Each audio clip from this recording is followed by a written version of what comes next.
आखिरी प्रयास। एक समय की बात है। एक राज्य में एक प्रतापी राजा राज करता था। एक दिन उसके दरबार में एक विदेशी आगंतुक आया और उसने राजा को एक सुंदर पत्थर उपहार में दिया। राजा वो पत्थर देख बहुत प्रसन्न हुआ।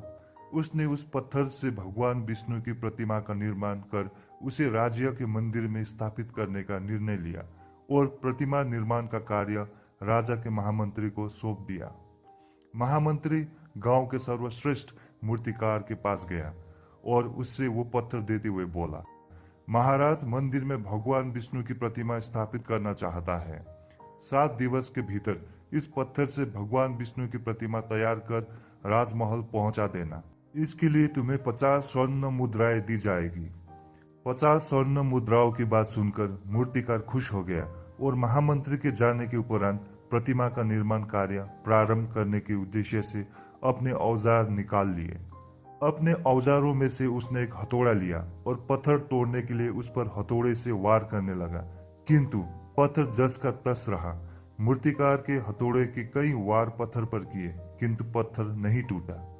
50 बार प्रयास करने के उपरांत मूर्तिकार ने अंतिम बार प्रयास करने के उद्देश्य से हथौड़ा उठाया, किंतु ये सोचकर पत्थर पर प्रहार करने के पूर्व ही उसने हाथ खींच लिया कि जब 50 बार वार करने से पत्थर नहीं टूटा तो अब क्या टूटेगा।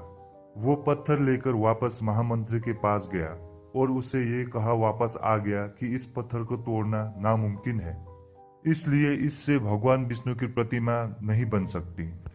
महामंत्री को राजा का आदेश हर स्थिति में पूर्ण करना था, इसलिए उसने भगवान विष्णु की प्रतिमा निर्मित करने का कार्य गांव के एक साधारण से मूर्तिकार को सौंप दिया। पत्थर लेकर मूर्तिकार ने महामंत्री के सामने ही उस पर हथौड़े से प्रहार किया और वो पत्थर एक ही बार में टूट गया। पत्थर टूटने के बाद मूर्तिकार प्रतिमा बनाने में जुट गया। इधर महामंत्री सोचने लगा कि काश पहले मूर्तिकार ने एक अंतिम प्रयास और किया होता तो सफल हो गया होता और 50 स्वर्ण मुद्राओं का हकदार बनता। सीख।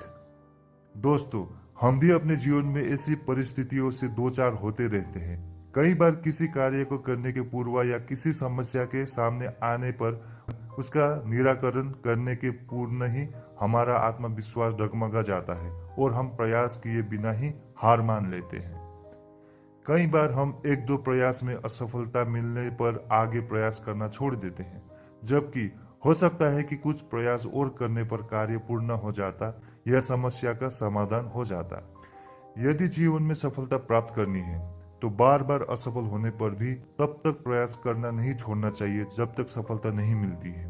क्या पता जिस प्रयास को करने के पूर्व हम हाथ खींच ले वही हमारा अंतिम प्रयास हो और उसमें हमें कामयाबी प्राप्त हो जाए।